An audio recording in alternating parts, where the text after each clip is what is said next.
What's up, everybody? Hope you're doing fine and welcome to new episode of Tuesday with Feroz. So today I'm going to talk about envy and how we can resolve it. तो सबसे पहले तो ये जान लेते हैं envy होता क्या है. Envy is like low kind of feeling. जब हम किसी की नई नई तरक्की देखते हैं, किसी की गाड़ी या कार देखते हैं, तो हमें एक फीलिंग आती है यार इसने अचीव कर लिया, मैंने नहीं करा. Maybe universe don't have so many things for me. And ये नॉर्मल है यार, ये ह्यूमन बीइंग वाली जेलसी है, इट्स टोटली ओके. बट सबसे बड़ी गलत बात जब होती है जब हमें लगता है कि ये हम अचीव नहीं कर पाएंगे, उसने अचीव कर लिया. So just to let you know, universe have so much for you. You need to understand that सबके लिए सब कुछ है और हर किसी का सेम गोल अचीव नहीं करना होता. मे बी आपकी ड्रीम कार मस्टैंग है तो हर किसी की ड्रीम कार मस्टैंग नहीं होगी. हर किसी का सपना क्रिकेटर बनना नहीं होगा. किसी का सपना यूपीएससी क्लियर करना होगा तो किसी का सपना आर्मी में जाना होगा. और ऐसा मत सोचिए कि आपने जो गोल सेट करा है वो और लोगों ने अचीव कर लिया तो मे बी आपके लिए वो रास्ते खत्म हो गए. आजकल की दुनिया में हम सोशल मीडिया पर सबसे ज़्यादा कनेक्टेड है और ये एनवी वाला फैक्टर लोगों को सोशल मीडिया से ही शुरू होता है. आजकल हर किसी को अपनी अचीवमेंट शेयर करने की पड़ी है.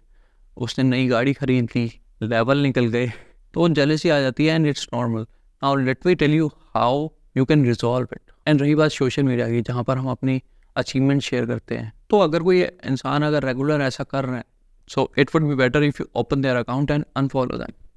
Yes, I mean it. And दूसरे केस में क्या कर सकते हैं कि आप उनकी स्टोरीज या पोस्ट को म्यूट कर सकते हैं. क्योंकि आपका अगर किसी कोलीग, किसी फ्रेंड या किसी सोशल मीडिया इन्फ्लुएंसर की वजह से आपका दिमाग ख़राब हो रहा है तो इट इज़ वर्थ इट. खैर, ये तो बहुत ही ईजी ऑप्शन हो गया एंड मोस्ट ऑफ द लोग ये भी बोल सकते हैं कि मैं ये करने में भी अनकंफर्टेबल हूँ. खैर, I have a better option for you. जब भी आप कोई स्टोरी देखें तो आप उनसे जेलस ना हो. सबसे पहले तो you need to understand that there is so much for you in the universe, जैसा कि मैंने पहले बोला. एंड दूसरा, जब आप उनकी स्टोरीज देखें या पोस्ट देखें तो आप उनसे जेलस ना हो. इनफैक्ट उन स्टोरीज या पोस्ट को एक गोल की तरह रखें कि यार आने वाले 1-2 साल में मेरे को भी ये चीज़ अचीव करनी है, मेरे को भी ये कार खरीदनी है, मेरे को भी ये ड्रीम हाउस खरीदना है. It's like taking an inspiration. बोलते हैं ना कि भाई मैं इस बंदे से इंस्पायर हुआ हूँ, मैं इस बंदे से इंस्पायर हुआ हूँ, तो आप लोगों की स्टोरी से इंस्पायर होना शुरू करें. And it is the best exercise which keeps you going and help you with positivity. क्योंकि क्या हुआ कि आपने एक जेलसी वाला फैक्टर भी ख़त्म कर दिया, पॉजिटिव फील करके, ये फील करके कि there is so much for you in the universe. And दूसरा क्या हुआ, आप उनकी पोस्ट या स्टोरी से इंस्पायर होने लग गए, जिससे कि आप फोकस रहोगे कि हाँ यार ये चीज़ें अचीव करनी है मेरे को आने वाले सालों में. Now a little pro tip for you. अब जैसे मैंने बताया था कि आप उनकी स्टोरी या पोस्ट को म्यूट कर सकते हैं, बट क्या होता है कि जब हम उनको म्यूट मार देते हैं या अनफॉलो मार देते हैं तो उस टाइप के लोग या उस टाइप के इन्फ्लुएंसर हमको एक्सप्लोर पे भी दिखते हैं, हमको रील पर भी दिखते हैं. तो अब उसका क्या किया जाए? अगर आप कर सकते हो तो just simply delete your Instagram for a week.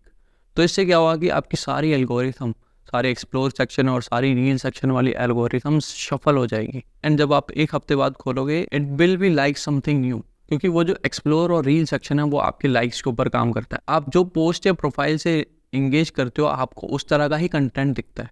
जब आप एक हफ्ते के लिए कुछ इंगेज ही नहीं करोगे तो आपको कुछ दिखेगा ही नहीं. So that will be a fresh page for you with fresh of explore section and fresh of reel section. And if you like it, please don't forget to share with someone else who need this video. आप किसी की मदद भी कर सकते हैं. बाकी see you in next video.